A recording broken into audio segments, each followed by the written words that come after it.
కూర్చోండి.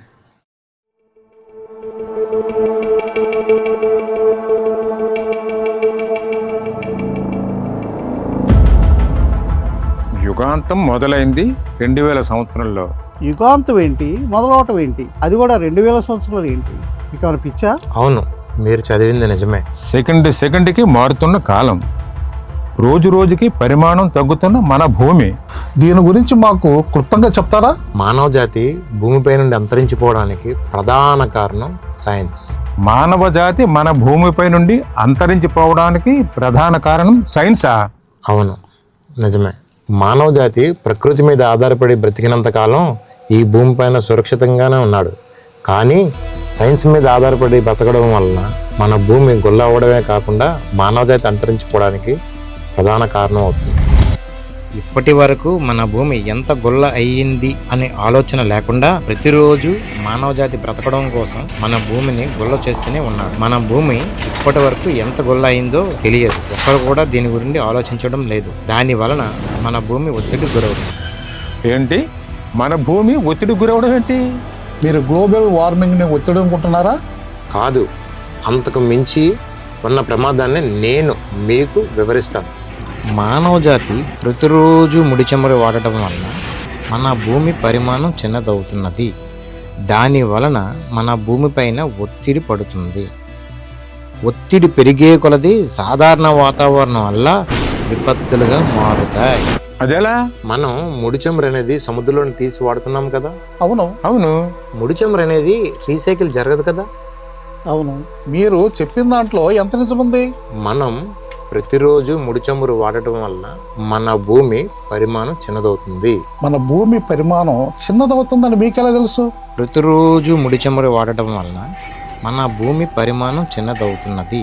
మరి మన భూమి సముద్రం లోతు తగ్గాలి కదా. లోతు తగ్గలేదు, సముద్రం వెనక్కి వెళ్ళలేదు.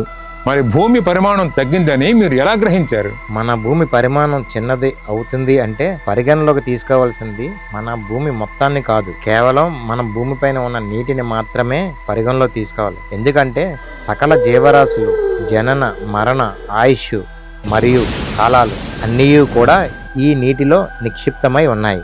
అటువంటిది మన భూమిపైన ఉన్న నీటిలో సమతుల్యత లోపించిన ఎడల ఉష్ణోగ్రతలు పెరుగుతాయి. పెరిగే ఉష్ణోగ్రతల వల్ల మానవ జాతి అంతరించిపోవడానికి కారణం అవుతుంది. మనం ముడి చమురు అనేది ఎంత వాడుతున్నామో అంతే మంచు కరుగుతుంది. దాని వలన మీరు ఈ విషయాన్ని గ్రహించలేదు. నిజానికి మన భూమిపైన మంచు పర్వతాలు అనేవి లేకపోయి ఉంటే ఈపాటికే మానవ జాతి అంతరించిపోయి ఉండేది.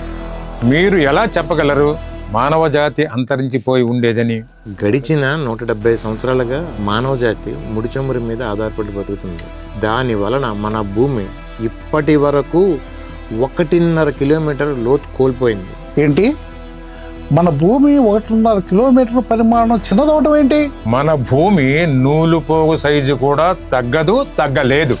అలా అయితే మనం ఇప్పటి వరకు 1.5 కిలోమీటర్లు లోతు కలిగిన ముడి చమురుని వాడాం. అవును, ఆ ముడి చమురు ఏమైనట్లు చెప్పండి. మనం పరిమితికి మించి ముడి చమురు వాడుకున్నాం. ఇప్పుడే అసలు కథ మొదలైంది. ఏంటి అసలు కథ? మానవ జాతి అంతరించిపోవడానికి అసలు కథ ఇక్కడే ప్రారంభమైంది. ఇప్పుడు మిగిలి ఉన్న ముడి చమురు మానవ జాతికి ఎంత అవసరమో మన భూమికి కూడా అంతే అవసరం. ముడి చమురు మన భూమికి అవసరం ఏంటి? మీరు ఈ విషయాన్ని నిరూపించండి. ఉదాహరణకి మన భూమి మీద మిగిలి ఉన్న ముడి చమురు అనేది 4 భాగాలుగా విభజిద్దాం. మొదటి భాగం ముడి చమురు అనేది వాడుతున్న కొలది మన భూమిపైన 10% జనాభా చనిపోతారు. మీరు ప్రతిసారి మానవ జాతి అంతరించిపోతుందని ప్రజలను భయపెడుతున్నారా? కాదు, నాకు తెలిసిన నిజాలు ప్రజలకు తెలియపరచాలని అనుకుంటున్నాను. మొదటి భాగం ముడి చమురు వాడగానే ఎలా అంతరించిపోతారు? మొదటి భాగాన్ని వాడుతున్న కొలది మన భూమిపైన ఉష్ణోగ్రతలు పెరగడం వలన సాధారణ వాతావరణం కాస్త విపత్తులుగా మారిపోతాయి. మొదటిగా వేసవ కాలంలో ఎక్కువ భూకంపాలు సంభవిస్తాయి. వాటి తీవ్రత కూడా ఎక్కువగానే ఉంటుంది. తరువాత అడవులు కాలిపోవడం, రహదారుల పైన ఉన్న తారు మరిగిపోవడం, రైలు పట్టాలు సాగిపోవడం, రైలు ప్రమాదాలు ఎక్కువ జరగడం. ఇక వర్షాకాలంలో అయితే ఉరుములు, మెరుపులు, పిడుగులు అతిగా సంభవిస్తాయి. పిడుగుల వలన కూడా భారీ ప్రాణ నష్టం ఎక్కువగానే ఉంటుంది. ఇక భయంకరమైన తుఫాన్లు, తక్కువలో తక్కువ 50 సెంటీమీటర్ల వర్షం కురుస్తుంది. ఊర్లే కొట్టుకుపోతాయి.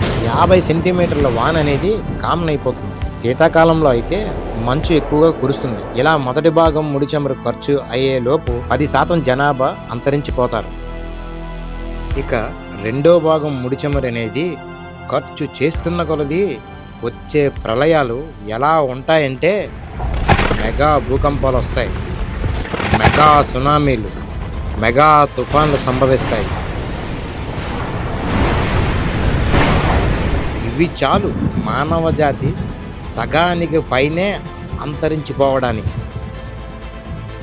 మెగా భూకంపాలు, మెగా సునామీలు, మెగా తుఫాన్లు రోజువారీలో కామన్ అయిపోతాయి. ఒక సంవత్సరంలో ఎన్ని మెగా భూకంపాలు వస్తాయో, ఎన్ని మెగా సునామీలు సంభవిస్తాయో చెప్పలేం. వర్షపాతం 100 సెంటీమీటర్ల నుండి 200 సెంటీమీటర్ల పైనే వర్షాలు కురుస్తాయి. మూడో భాగం ముడి చమురు అనేది వాడుతున్న కొలది దీని ప్రభావం నేరుగా టెక్టానిక్ ప్లేట్స్ మీద పడుతుంది. ఎంతలా అంటే నెమ్మదిగా కదులుతున్న టెక్టానిక్ ప్లేట్స్ పైకి తన్నడం, చిన్న టెక్టానిక్ ప్లేట్స్ పగులు రావడం మొదలవుతాయి. నిజానికి మూడో భాగం ముడి చమురు పూర్తయినప్పటికీ మానవ జాతి అంతరించిపోయే ప్రమాదం ఉంది.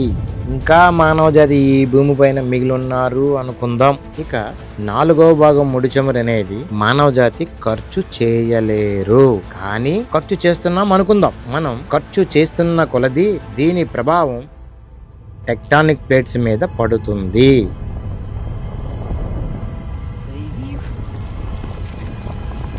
పైకి తన్నడం వలన వీటిలో పగుళ్ళు ఏర్పడతాయి. పగుళ్ళు రావడం వలన మన భూమిపైన ఉన్న 7 ఖండాలు కాస్త 70 ఖండాలుగా చీలిపోతాయి.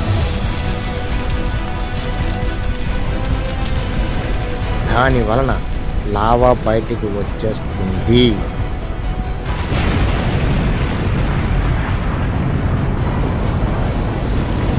లావా అధికంగా బయటికి రావడం వలన మన భూమిపైన ఉన్న నీరు కాస్త ఆవిరైపోతుంది.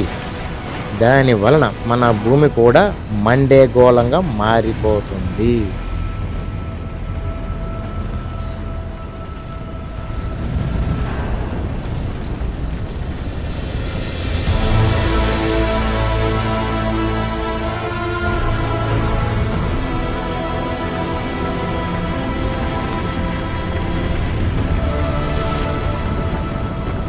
మన భూమి కూడా సూర్యుడిలో కలిసిపోతుంది.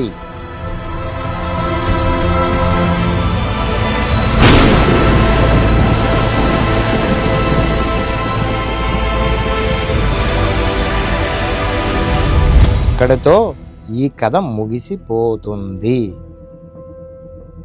ఇప్పుడు చెప్పండి, యుగాంతం మొదలైంది 2000 సంవత్సరంలో అని మీరు ఒప్పుకుంటారా? ఏం చెప్దాం మరి.